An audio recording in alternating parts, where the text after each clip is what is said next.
Hi there. Almost every video game collector has loose cartridges in the video game collection.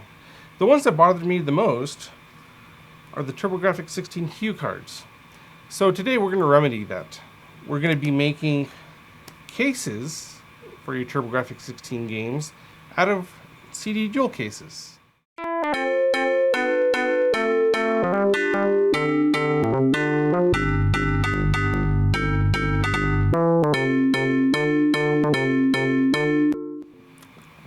For this first part, what you're going to need are some blank CD jewel cases. And what we're going to do for this first part is cut out the center of the CD tray so that your Turbografx Hucard will fit in there nice and snug.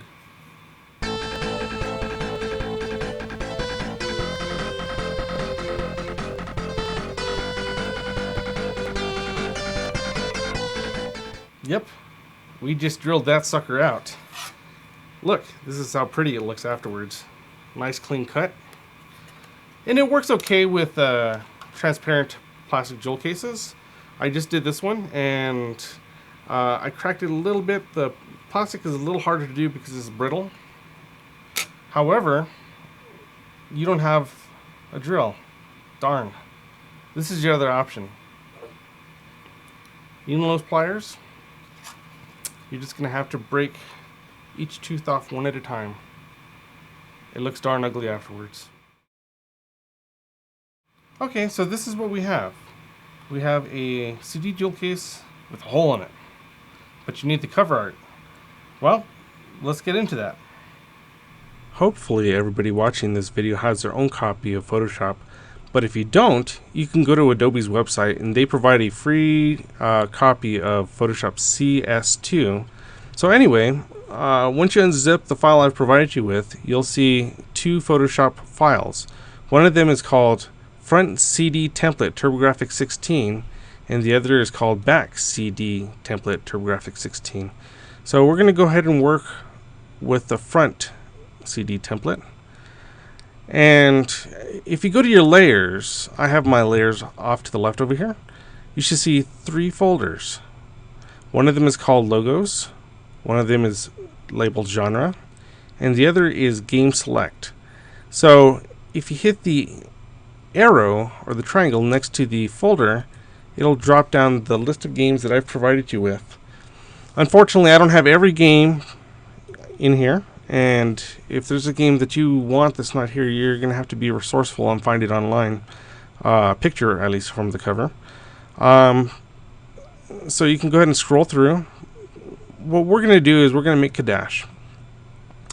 So select Kadash, and off to the left is a box. If you click on it, a little eye icon will pop up along with the cover art.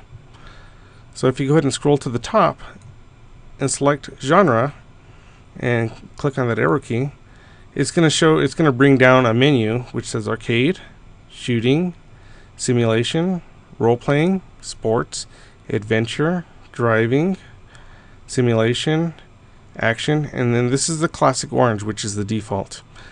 Now, originally, Kadash was categorized as an arcade game and used this color scheme. So we're going to go ahead and check that, and you're done.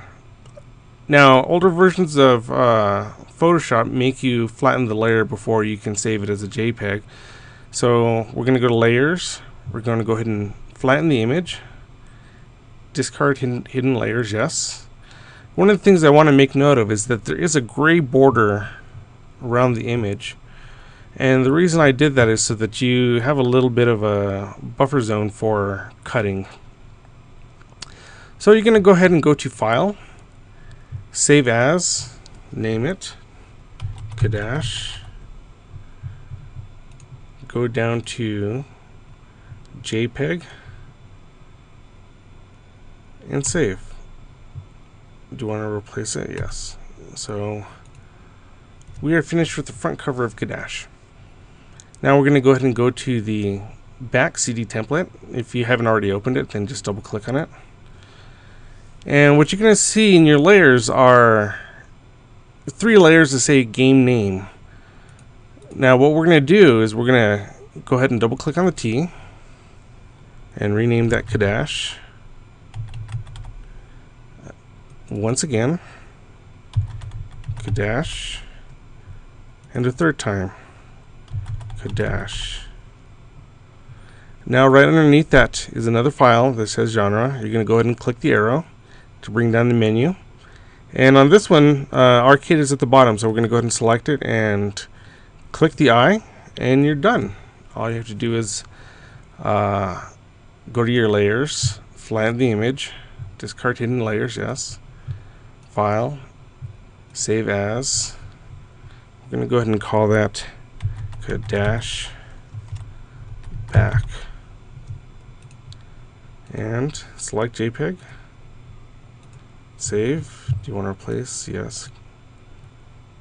Okay, and you're done. Hopefully this helps. So hopefully that wasn't too painful. So now what we need to do is we need to go ahead and cut our art. This is what I recommend using. We have smaller versions of this, but it's just an edge cutter that you can get at a hobby store. They have smaller ones at Walmart that you can buy for like 10 bucks. So anyway, this will help you make a nice clean cut for your newly printed labels.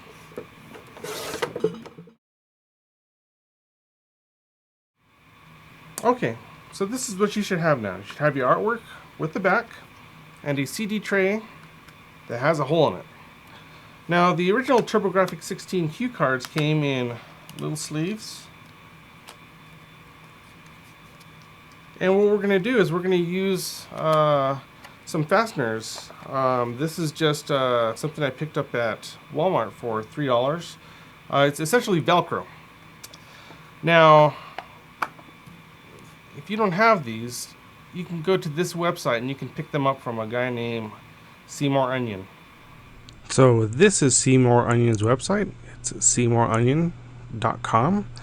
If you come over here to the left and come down to where it says Games and Systems, there's a TurboGrafx PC Engine page. So click on that, then come over here, and it says I have tons of Hucard sleeves in stock. You can click on that, and here we go. A 5-pack for $3.25, 25-pack for $16.25, etc. So if you would like to obtain some authentic looking Turbografx sleeves, come to this website. Okay, so for this last part, we're gonna add the Velcro tabs. For me, I'm going to put mine right up here. And then I'm going to